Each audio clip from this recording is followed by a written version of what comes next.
look and sound like you're ready to win an election.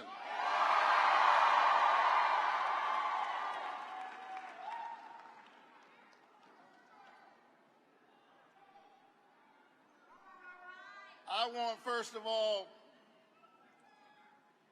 just to say thank you.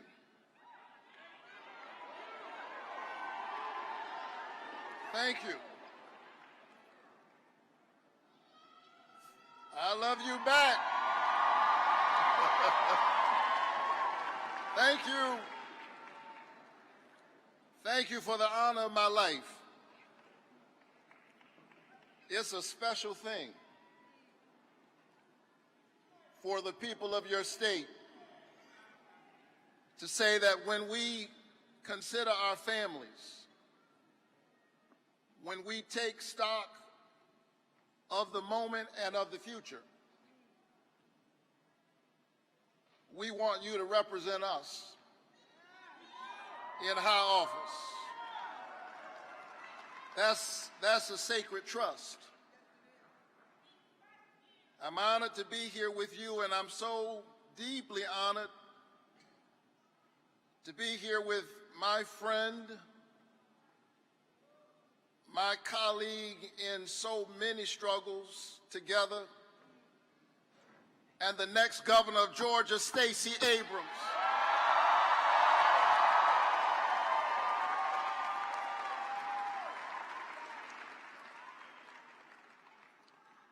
And to be here with the senior senator from Georgia, my brother from another mother, John Ossoff.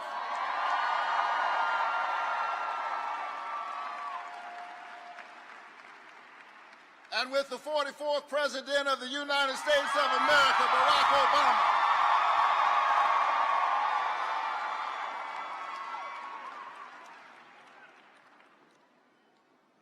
I'm honored, and I'm still very much amazed at all that has happened. You know, you don't really know for sure that you want a job until you actually get the job. I mean, be honest, some of you have lobbied and worked for a job, got the job, and then wanted to tell people what they could.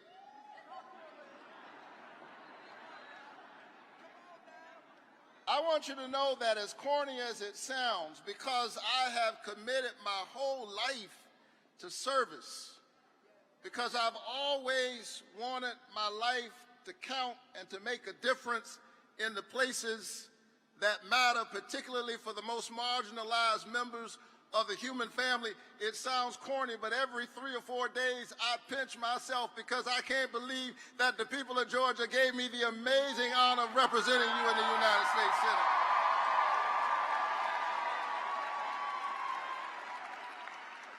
And while we have gotten a lot of work done, we've got more to do.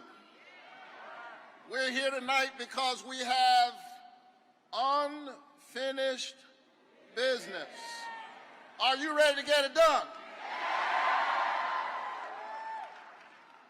And so here's the word. We need everybody to vote. And the good news is that Georgia is turning out early and turning out in record numbers.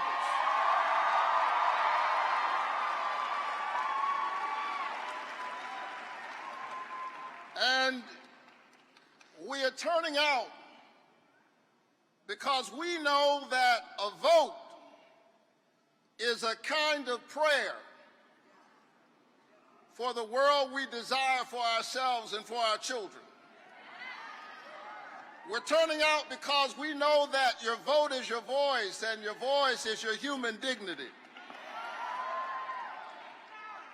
We're turning out because we know that John Lewis risked his life and crossed the bridge so that we might be that bridge to the future.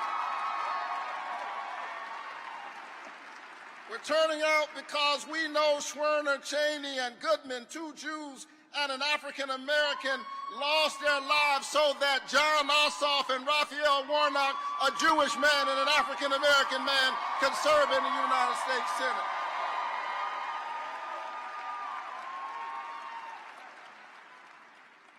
We're turning out because we know that democracy is the political enactment of a spiritual idea. This notion that each of us has within us a spark of the divine, that in our diverse and variegated humanity we reflect together the glory of God. And so if we have a spark of the divine, we ought to have a voice in the future of the country and our destiny within it. The vote is a sacred thing. Your ballot is a blood-stained ballot. By all means, use it and make sure everybody you know uses it.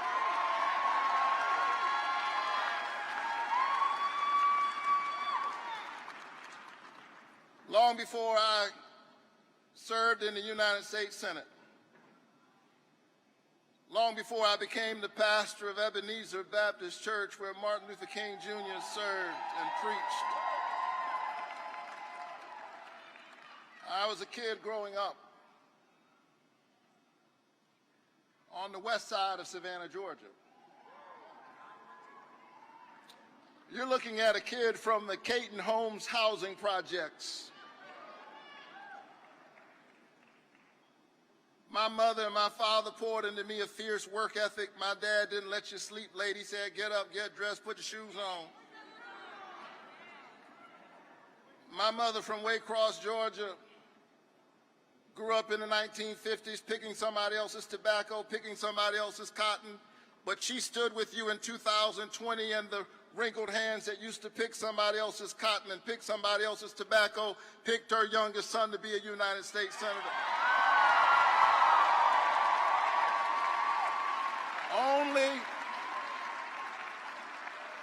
Only in America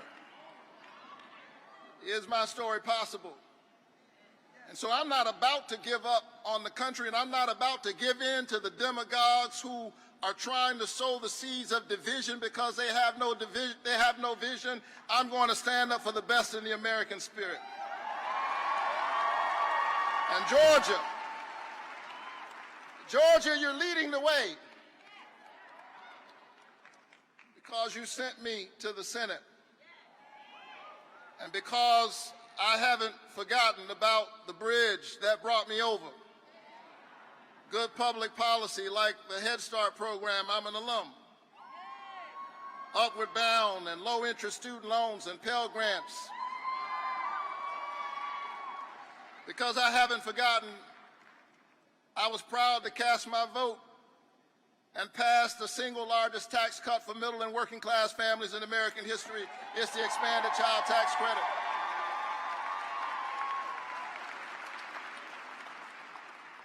Because I went to Morehouse College on what I call, are there any Morehouse men in the house? Because I went to Morehouse on a full faith scholarship and needed low-interest student loans, I was proud to push the president and to secure debt relief for our students because our students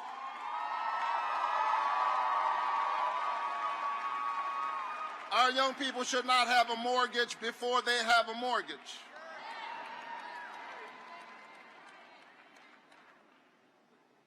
It's proud to stand with our veterans.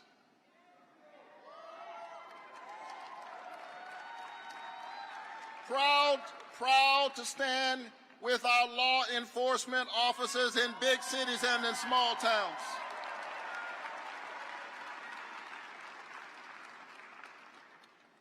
And proud to stand up for health care because I believe it's a human right.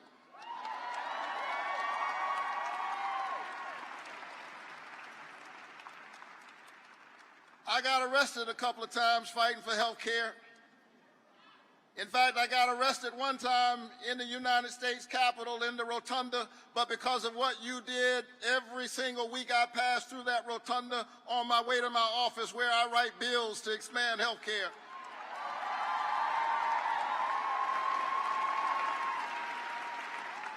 I wrote the provision to cap the cost of insulin for folks on Medicare to no more than $35 of out-of-pocket costs. Listen, and when I talked about that the other night, as I talked about the fact that we live in a state where 11% of the adults have diabetes,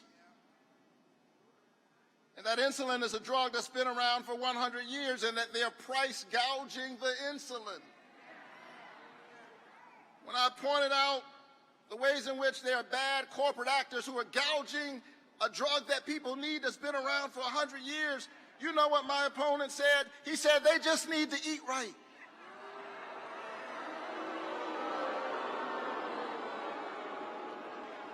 Well, while he's blaming the people of Georgia, I'm holding the pharmaceutical corporations accountable.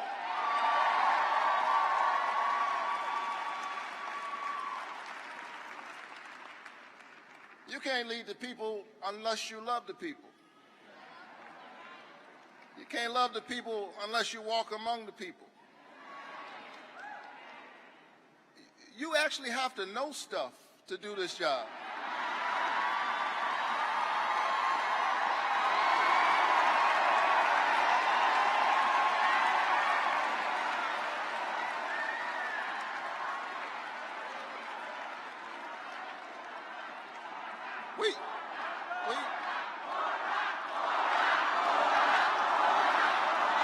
God bless you.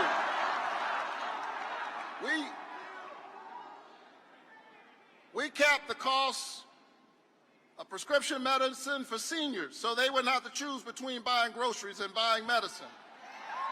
We gave Medicare the ability to negotiate the price of prescription drugs. And when I pointed out the other night that I have written bills and legislation and I've secured resources to try and get our state leaders to finally expand Medicaid and get 600,000 Georgians out of the Medicaid coverage gap, or the health care coverage gap, as I stood fighting for what I've been fighting for years. Got arrested standing up for it. My opponent, as I talked about the 600,000 Georgians who are in the coverage gap, my opponent said that if you are able-bodied and you have a job, you have health care.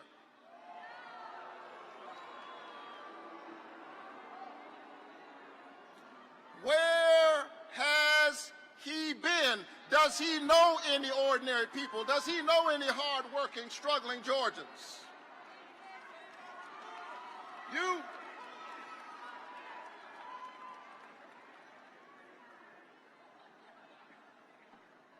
Georgia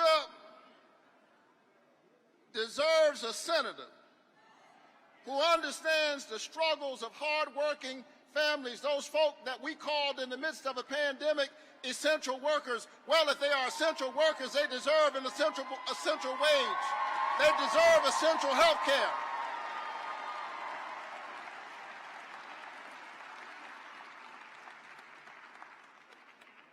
Succinctly put, Herschel Walker is not ready. He's not ready. He's not ready. He's not ready. But not only is he not ready, he's not fit.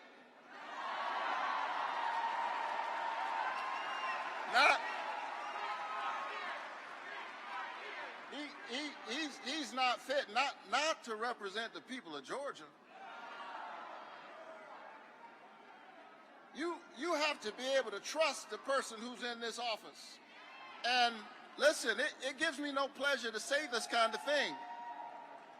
It gives me no pleasure to say this kind of thing, but after all, I'm a preacher, and so I'm in the business of truth telling.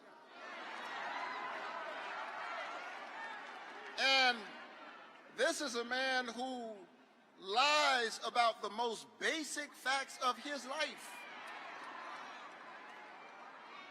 In fact, his own staff in their exasperation said that he lies like he's breathing.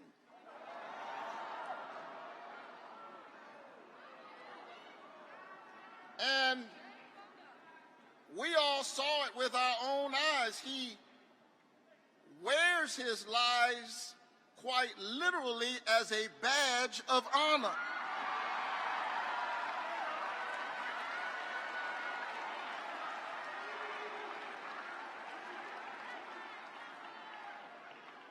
If we can't trust him to tell the truth about his life, how can we trust him to protect our lives and our families and our children and our jobs and our future? Are you ready to win this election? And so let's get the job done, Georgia. We've got to stand up for seniors. We've got to stand up for veterans. We've got to stand up for women and the right to choose. We've got to stand up. We've got to stand up for workers, and we've got to stand up for the future. Are you ready? Let me tell you, I'm ready. I'm running for re-election not because I'm in love with politics. I put up with politics. I'm running because I'm in love with change. That's what I'm in love with, change. I'm running because every now and then in this office I get to do something amazing, like cast my vote to confirm Ketanji Brown Jackson to the United States Supreme Court.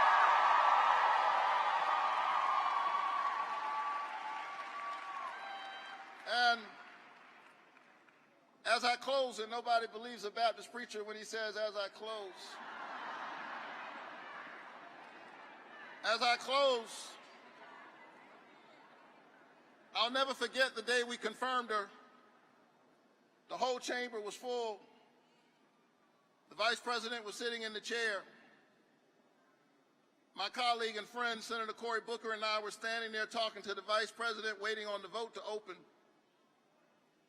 The vice president said, guys, this is such a moment. You really ought to take this moment maybe and write a letter to somebody who comes to mind. She made that suggestion the way so many of the sisters in my life make suggestions. And you know what to do. And then she handed each of us a sheet of paper. But it wasn't just any sheet of paper, it was the letterhead of the Vice President of the United States. It didn't take me long to know who I should write that letter to, because the only job I love better than being your senator, the only job I love better than being Ebenezer's pastor is being Chloe and Caleb's dad.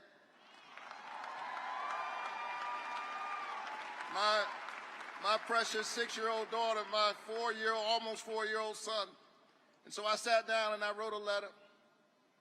And I said, Dear Chloe, today we confirm to the United States Supreme Court Ketanji Brown Jackson. In the long history of our nation, she's the first Supreme Court justice who looks like you with hair like yours.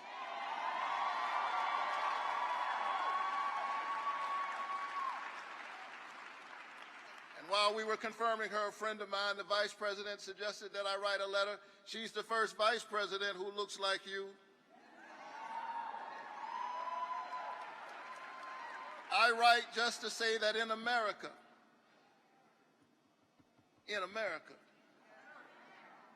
you can be and you can achieve anything you set your head and your heart to do. Love, Dad. I wrote that letter to my daughter. I was so filled with emotion, I couldn't wait to fly home. I called her up and I read it to her over FaceTime. She listened. She was not impressed. She said, can I go and play now? She'll understand it better by and by. But in the weeks and the months since I wrote that letter, it occurred to me that that's what legislation is. It's a letter to our children. That's what a law is. It's a letter to our children. That's what public policy is. It's a letter to our children. That's what citizenship is. It's a letter to our children. That's what a vote is. It's a letter to our children. And we ought to ask ourselves what we want that letter to say. I want my letter to say that I stood up in this defining moment in America for the best in the American spirit. I want my letter to say that I stood up for workers, that they might have a livable wage. I stood up for women, that they might get equal pay for equal work, that I stood up for our children so that their outcome was not based on their parents' income. I want my letter to say that I didn't sleep through this election. I gave it my all. I left it all on the field because I believe in Georgia. Are you ready to win this election? Let's get this thing done one more time. God bless you. Keep the faith.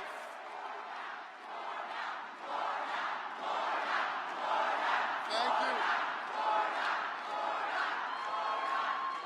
And now it's my distinguished honor